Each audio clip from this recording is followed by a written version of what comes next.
Linda had always liked her quiet life on Maplewood Lane. She loved waking up early, making herself a cup of coffee, and sitting outside on her porch to enjoy the morning air. Her little house was surrounded by pretty flowers, neatly trimmed bushes, and soft lights that she had carefully chosen to make her home feel warm and welcoming. She had lived there for over 10 years and knew most of her neighbors by name. Life was peaceful, predictable, and just the way she liked it. Then Karen moved in next door. At first, Linda didn't think much of it. People came and went in the neighborhood all the time.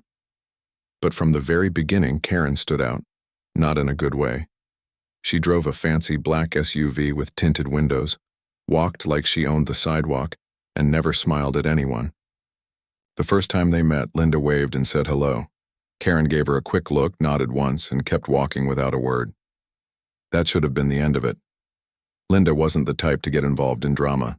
She preferred to keep to herself and live peacefully. But Karen had other plans. It started with small things. Karen parking too close to someone else's driveway. Karen yelling at kids who accidentally kicked a ball into her yard. Karen calling the HOA because someone left their trash bins out for an extra hour. Every week, there seemed to be a new complaint. Some people thought she was just adjusting to the neighborhood. Others weren't so sure. Linda tried not to pay attention. She figured Karen would either calm down or move on eventually. But then came the night everything changed. It was late October, and the air was getting colder. Linda had gone to bed early, after a long day at work. She woke up suddenly to the sound of something breaking, loud, sharp, and close. At first, she thought it might have been a branch falling from a tree, or maybe a raccoon knocking over one of her flower pots. But when she looked out the window, she saw something strange. Her front porch lights were gone. She blinked, rubbed her eyes, and looked again. The two beautiful glass lanterns she had hung up just last spring were now shattered on the ground. Glass was everywhere, sparkling like tiny stars under the moonlight. Her heart began to race. Someone had done this on purpose. Still in her pajamas, Linda grabbed her phone and opened the front door slowly. She stepped outside, careful not to cut her feet on the broken pieces. As she looked around, trying to make sense of what had happened, she noticed something else. There, near the edge of her porch, were footprints in the grass. They were deep, made by high heels, and led straight toward Karen's driveway. Linda's stomach dropped. Was it possible? Had Karen really come over in the middle of the night and smashed her lights? She snapped a few pictures with her phone, hands shaking. Then she remembered the camera she had installed above her door. A small white device that recorded video whenever it detected movement. She prayed it had caught something. The next morning, Linda checked the footage, and there it was. Just after midnight, Karen could be seen walking across the lawn in her coat and high-heeled boots. She didn't knock. She didn't say anything. She simply took a baseball bat from her car, walked up to the porch, and swung it right into one of the lanterns, then again into the second. She stood there for a moment, looking around before walking back to her house like nothing had happened. Linda stared at the screen in disbelief. She wasn't angry yet, just stunned. Why would Karen do this? What had she ever done to her? She sat on the couch for a while, trying to figure out what to do. Calling the police felt extreme.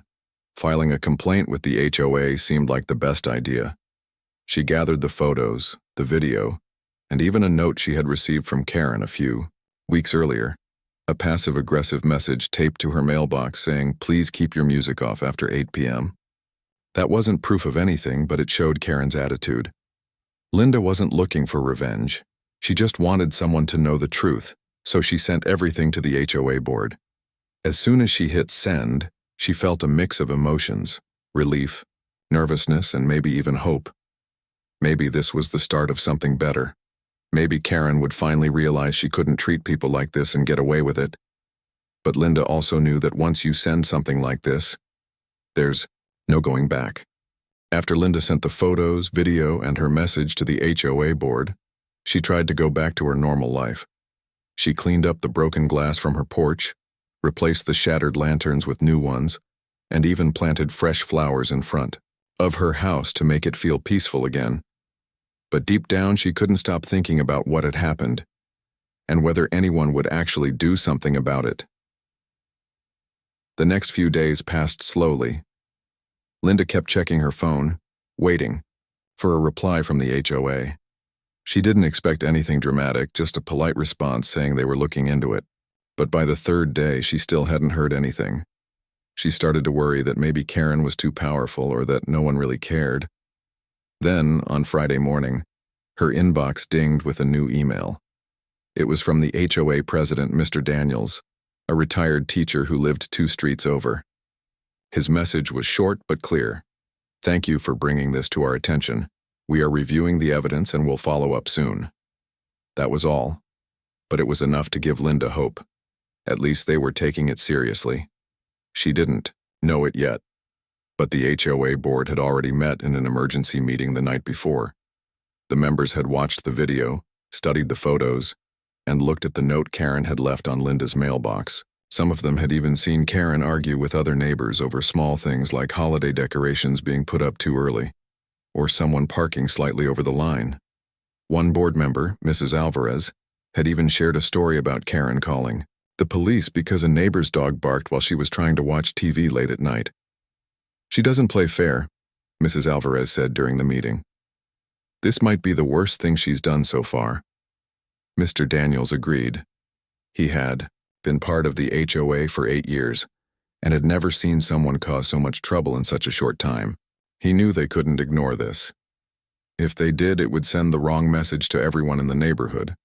Still, they needed to be careful. They couldn't just kick someone out without following the rules. There were procedures to follow, and they wanted to make sure they got everything right. Meanwhile, Karen acted like nothing had happened. She walked around the neighborhood with her head high, wearing expensive sunglasses and designer clothes. When she saw Linda outside watering her plants, she gave her a cold stare and kept walking. Linda tried not to react. She didn't want to start anything, but inside, she felt nervous.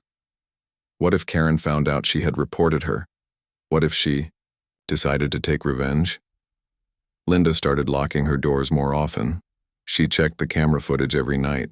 She even asked her cousin, who worked as a security guard, if he could come by and look at her system to make sure it was working properly. He came over one afternoon and gave her a thumbs up. "You're good," he told her. "If anyone tries anything again, you'll have proof." That made Linda feel a little better. But then something unexpected happened. A few days later, Linda was walking her dog when she ran into her neighbor, Mr. Thompson. He was in his 70s, always wore baseball caps, and had lived on Maplewood Lane longer than almost anyone else. "Hey there, Linda," he said with a smile. "Hi, Mr. Thompson," Linda replied. He looked around carefully before leaning in slightly and whispering, "You're the one who turned in Karen, aren't you?" Linda froze. Her heart skipped a beat. I just told the truth," she said quietly. Mr. Thompson nodded. "Good for you. You did the right thing." Then he added, "You wouldn't believe how many people have stories about her. She's been making life hard for a lot of folks." Linda blinked. "Really?" "Oh yeah," he said. "I heard she yelled at a teenager for riding his bike past her house, said he was too loud, and I know for a fact she called the city about someone's Christmas lights last year. Too bright, she said." Linda felt a strange mix of emotions, surprise, relief, and a little pride. She wasn't the only one who had been dealing with Karen. She wasn't imagining things. And now, thanks to her report, the HOA was finally paying attention. Still, she wasn't ready to celebrate yet. A couple of days after that conversation, Linda got another email from Mr. Daniels. "Dear Linda, thank you once again for your cooperation. We've completed our initial review and are moving forward with further action. We understand this has been stressful for you, and we appreciate your patience." Linda read it twice. Further action sounded serious. It meant they weren't just talking anymore. They were doing something. She didn't know exactly what was coming next, but she knew one thing. Karen wasn't going to get away with it. And for the first time since the night her porch lights were smashed, Linda smiled. Maybe justice wasn't fast, but it was coming. Mr. Daniels sat at the head of the table in the small community room behind the neighborhood clubhouse. Around him were 6 other members, retirees, young parents, and even a couple who had just moved in a few months ago. They all came from different backgrounds, but now they had one thing in common. They were trying to figure out what to do about Karen. Mrs. Alvarez started the meeting by playing the video again on the big screen. Everyone watched silently as Karen stepped off her porch, baseball bat in hand, and walked straight toward Linda's house. She didn't knock. She didn't yell. She just swung the bat like she was trying to hit a home run, shattering both lanterns into pieces. When the video ended, there was a long pause before anyone spoke. "This is not normal behavior," Mr. Daniels finally said. "This isn't about noise complaints or parking issues. This is property damage." "Agreed," said Mrs. Alvarez. "And we've heard from other neighbors too. I got 3 more emails yesterday from people who say Karen has treated them unfairly or made threats." "I think we're past the point of warnings," said another member, Mr. Patel, who lived 2 doors down from Karen. "She doesn't respect the rules. And now she's destroying things." Mr. Daniels nodded. He pulled out a stack of papers, complaints, messages, and notes from previous meetings. Most of them mentioned Karen's name. "She called the city because my son played basketball in our driveway," Mr. Patel added. "Said it was too loud after 7 p.m. That's not even against any rule." Another woman, Ms. Harper, raised her hand. "I live across the street. One day my dog barked while she was outside. She came over and told me if it happened again, she'd call animal control." There were murmurs of agreement around the table. The more they talked, the clearer it became. Karen wasn't just an unhappy neighbor. She was a problem that had been growing for months. Still, Mr. Daniels wanted to be sure they followed the rules. The HOA couldn't just kick someone out without going through the proper steps. "We need to send her a formal letter," he said. "Let her know we've seen the video, that we don't tolerate this kind of behavior, and that future incidents will result in consequences." "Do you think she'll take it seriously?" asked Mrs. Alvarez. "No," Mr. Daniels admitted. "But at least we'll have proof we gave her a chance." So they wrote the letter. It was polite but firm. It reminded Karen that every resident agreed to follow the community guidelines when they moved in.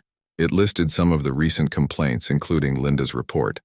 And most importantly, it warned her that if anything like this happened again, the HOA would consider stronger action, including legal steps if needed.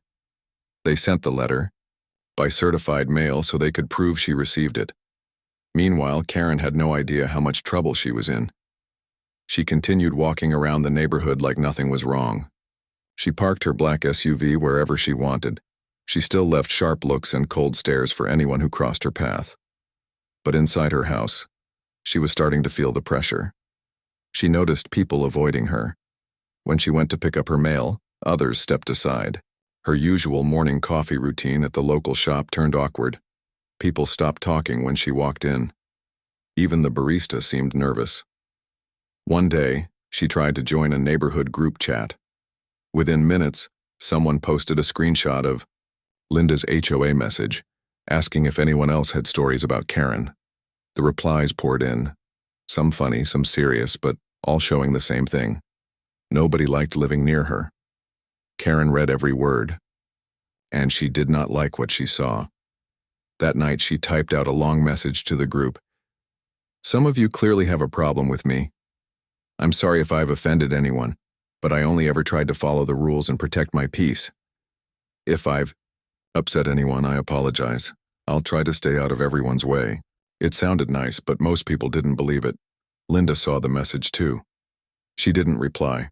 She just saved it in case it became important later. Then came the next surprise. 2 days after the HOA sent the letter, Karen showed up at the clubhouse. She wore a tight smile and dressed like she was ready for a business meeting. "I'd like to speak with the board," she announced to the front desk volunteer. Word spread fast. Within the hour, Mr. Daniels got a call. Karen was waiting in the lobby. He gathered the board together again and they invited her in.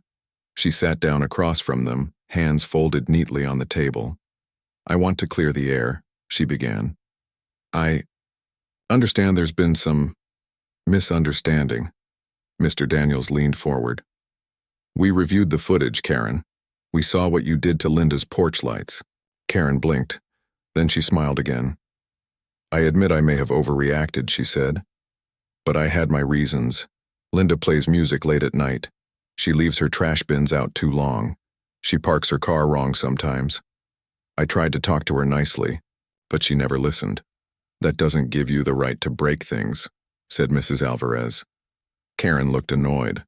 Well, maybe if the HOA enforced the rules better, I wouldn't have had to take matters into my own hands. There was silence. Then Mr. Daniels stood up. Karen, he said calmly, we've given you chances. You've broken the rules multiple times. We've received reports from several neighbors, and now we have proof of property damage. This can't go on. Karen's smile faded. If you continue this behavior, he continued, we will take further action. That includes contacting the police if necessary. Karen didn't say anything. She just stared at them, jaw tight. Then she stood up, grabbed her purse, and left the room without a word. As soon as the door closed behind her, the HOA board members looked at each other. She's not going to stop, said Mrs. Alvarez. No, Mr. Daniels agreed.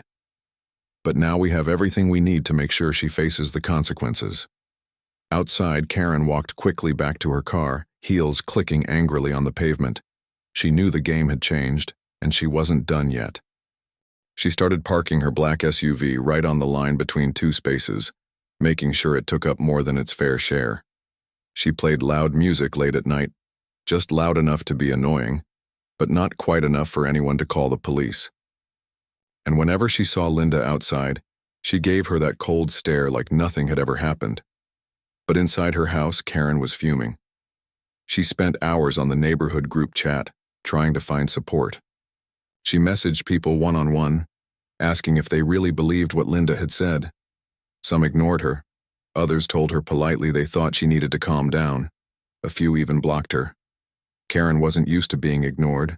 She had always been the kind of person who got what she wanted, whether it was through money, influence, or just sheer force of personality. But now she felt like the whole neighborhood was turning against her, and she didn't like it one bit. Meanwhile, the HOA board met again. This time, Mr. Daniels brought something new to the table, a list of every complaint filed about Karen since she moved in. There were over a dozen entries, some from different neighbors, all describing similar behavior. Yelling, threatening comments, passive-aggressive notes, and now, property damage. This is not normal, he said, placing the printed list on the table. Most of us have lived here for years without anything like this happening. Mrs. Alvarez nodded. We've tried warnings. We've given her chances, but she keeps pushing boundaries. Mr. Patel, the man whose son had been reported for playing basketball, looked serious. I think we need to do something stronger. The room fell quiet. Then Mr. Daniels spoke again. There's something we can do. It's not common, but it's allowed under our rules. We can formally revoke some of her privileges as a homeowner. Like what? Someone asked. Well, Mr. Daniels explained, we can bar her from using the community pool, clubhouse, or playground. We can remove her name from the list of residents allowed to attend community events. And we can issue a formal notice that says future violations could lead to legal action. That won't make her leave, Mrs. Alvarez pointed out. No, Mr. Daniels agreed, but it will send a message to her and to everyone else. They voted unanimously. 2 days later, Karen received a letter from the HOA. It was short, clear, and official. It listed the reasons for their decision. Repeated, rule violations, disrespect toward other residents, and confirmed property damage. Then came the consequences. Effective immediately, Karen was no longer allowed to use the community pool. She could not enter the clubhouse or use any shared facilities. Her name was removed from the list of active members in the neighborhood association. Any further incidents would result in additional penalties, including possible legal action. When Karen read the letter, she slammed it onto the kitchen counter so hard a glass nearly fell off the edge. This is ridiculous, she muttered to herself. She called the HOA office the next morning, demanding an explanation. I'm not breaking any laws, she told the receptionist. You can't just kick me out of things because people don't like me. We're not kicking you out, the receptionist replied. We're enforcing the rules. You were warned. Karen hung up the phone in anger. That night she did something unexpected. She posted on the neighborhood group chat. Just got a letter from the HOA. I guess some of you finally got your way. Congratulations. I hope you feel good knowing you ruined someone's life over broken lights and a few complaints. The post stayed up for only a few minutes before someone reported it. The next day, the HOA sent her another message. Karen, please remember that harassment or threats toward other residents will not be tolerated. This includes online communication. Your recent post has been flagged and we are reviewing it for policy violations. Karen stared at the screen in disbelief. She was being watched. Every move she made, everything she said, it was being tracked. And for the first time since moving into Maplewood Lane, Karen realized she might actually lose. Still, she refused to back down. She decided to take matters into her own hands. 1. Evening, she walked over to Linda's porch while Linda was inside making dinner. She placed a small envelope on the doormat and walked away quickly. Linda found it when she opened the door to check the mail. Inside was a note. You think you won? Just wait, you haven't seen the end of this. Linda read it twice. Then she took a deep breath, snapped a photo, and sent it straight to the HOA. Less than an hour later, Mr. Daniels responded, "Thank you for sending this. We'll handle it." Linda closed the door and locked it behind her. She knew Karen wasn't done yet, but neither was the HOA. And this time, Karen was running out of places to hide. The next few weeks changed everything on Maplewood Lane. Karen's note to Linda didn't go unnoticed. The HOA board reviewed it carefully and decided it crossed the line. Even though Karen never said anything directly threatening, the message was clear. She wasn't going to stop. So the HOA took their strongest step yet. They sent Karen another official letter, this one signed by all 7 board members. It warned her that if she continued to harass other residents or break community rules, the HOA would no longer treat her as a full member of the neighborhood. That meant she could be banned from selling her house through normal channels. Future. Buyers would be told about her behavior. The HOA would not help her with any requests like fixing shared fences or getting approval for home changes. And most importantly, they would support any legal action taken against her by other residents. It was the final warning, and this time, even Karen understood things had gone too far. She started acting differently after that. She stopped walking around like she owned the place. She kept to herself more. Her music stayed quiet at night. She even waved at people again, though it looked more forced than friendly. But deep down, everyone knew she was just waiting for something to change. Waiting for someone else to make the first move. Waiting for a way to get back at Linda and the HOA. Only, nothing changed. The neighbors didn't forget what she had done. They didn't trust her again.